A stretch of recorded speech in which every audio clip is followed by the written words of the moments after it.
নমস্কার, তোমাদের রান্নাঘরে আজকে নিয়ে এলাম নলেন গুড়ের মাখা সন্দেশের রেসিপি। আর এই মাখা সন্দেশের টেক্সচার দেখেই বুঝতে পারছেন যে কতটা পারফেক্ট তৈরি হয়েছে। একদম মুখে দিলেই মিলিয়ে যাবে, গলায় একেবারেই খসখস করবে না। এইরকম মাখা সন্দেশ বাড়িতে খুব সহজে তৈরি করে নেওয়া যায়। তার জন্য কিছু স্টেপ আপনাকে ফলো করতে হবে। আর দোকানে এই মাখা সন্দেশ কিনতে যে পরিমাণ খরচ পড়ে তার থেকে অনেক কম খরচে অনেক বেটার কোয়ালিটির আপনি কিন্তু মাখা সন্দেশ বাড়িতে তৈরি করতে পারবেন। তো তার জন্য কিন্তু অবশ্যই যে স্টেপগুলো বা যে টিপসগুলো আমি বলবো সেগুলো অবশ্যই আপনাদের ফলো করতে হবে। আশা করি রেসিপিটা সবার ভালোই লাগবে। চলুন শুরু করি। এখানে আমি নিয়েছি গরুর দুধ। এই গরুর দুধটা রয়েছে 1.5 লিটার। তো আপনি পরিমাণ কম বেশি নিজের ইচ্ছে মতো করবেন।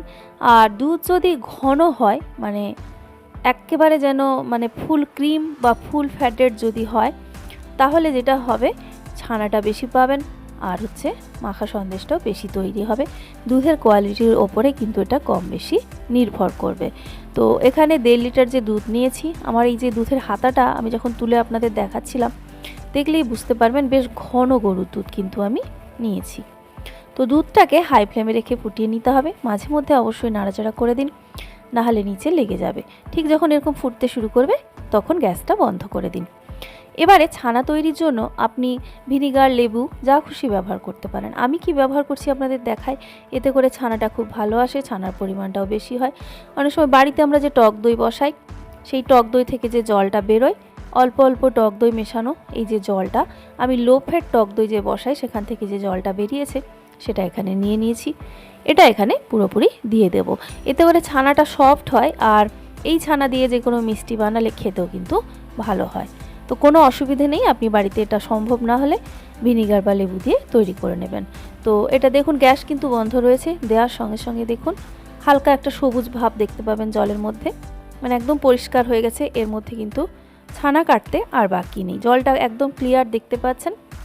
তো এরকম অবস্থায় এলে বুঝবেন যে পুরোপুরি ছানা কেটে গেছে। এবার একটা এরকম স্ট্রেনার নিয়েছি ছানার জলটা ঝরানোর জন্য। অবশ্যই একটা বড় বাটিতে সেটা বসানো রয়েছে। এবার ওপরে একটা সুতির পরিষ্কার কাপড় দিয়ে তার উপরে ছানাটা আমি ঢেলে দিচ্ছি। এবার লেবু এবং ভিনিগার দিয়ে যদি ছানা তৈরি করেন, অবশ্যই টকভাব দূর করার জন্য জল দিয়ে ধোয়াটা মাস্ট। তবে টক দই দিয়েও যদি বানান তবুও হালকা একটা টক ভাব থেকেই যায়। মিষ্টিটা যাতে ভালো তৈরি হয় সেই জন্য অল্প জল দিয়ে এক্ষেত্রেও আপনাকে কিন্তু ধুয়ে নিতে হবে। খুব বেশি না ধুলেও হবে, অল্প জল দিয়ে ধুয়ে নিলেই হবে। আর এই ছানাটা এত সুন্দর দেখতেও যেমন দেখছেন, একদম সফট একটা ছানা তৈরি হয়েছে। দই দিয়ে ছানা বানালে ছানা কিন্তু আরও বেশি ভালো হয়। আর 1.5 লিটার দুধে দেখতেই পাচ্ছেন ছানাটা অনেক পরিমাণে তৈরি হয়েছে। এবার এই ছানাটাকে ভালো করে জলটা এইভাবে নিগড়ে নেব। তারপরে আরও আধ ঘন্টা মতো রেস্টে রেখে দেবো যাতে মোটামুটি জলটা ঝরে যায়। অল্প জল থেকে গেলে কোনো অসুবিধে নেই এই রেসিপির জন্য।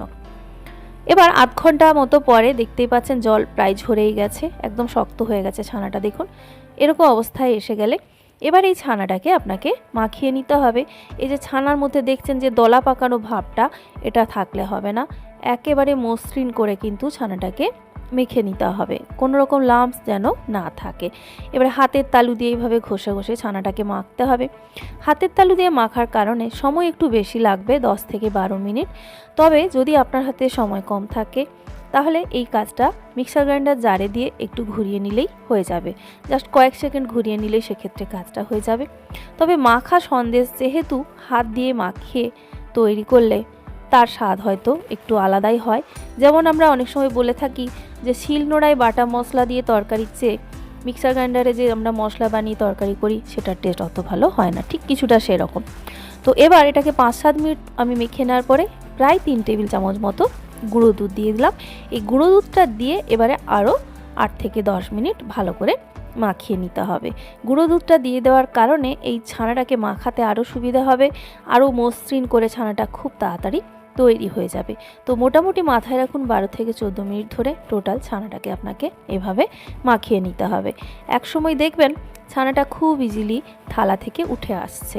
খুব বেশি সময় ধরে আবার মাখাবেন না, যে যাতে করে ছানা থেকে তেল ছাড়তে শুরু করে, তাহলে কিন্তু রেসিপি ভালো তৈরি হবে না। ঠিক এই রকম অবস্থায় এসে গেলে থালা থেকে সহজে উঠে যাবে দেখবেন, আর একদম মসৃণ হয়ে গেছে। দেখুন আমি কাছ থেকে আপনাদের দেখাচ্ছি। এরকম অবস্থায় এসে গেলে বুঝবেন ছানাটা মাখানো হয়ে গেছে।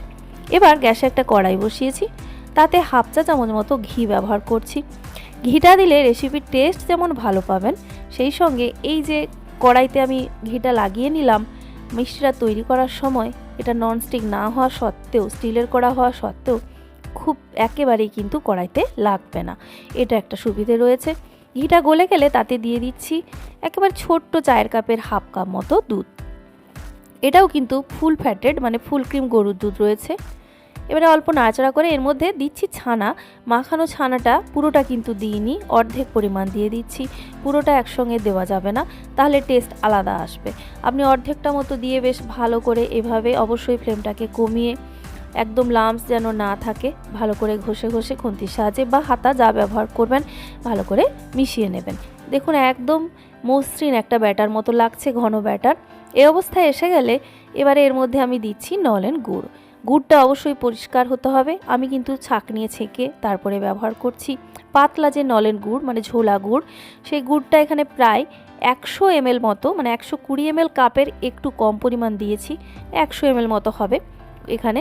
তো মিষ্টিটা কিন্তু যদি খুব বেশি পছন্দ করেন আর একটু বাড়াতে পারেন, তবে এটাতেই আমার মনে হয় পারফেক্ট মিষ্টি এসেছে, যদিও আমরা একটু মিষ্টির পরিমাণটা কম খাই।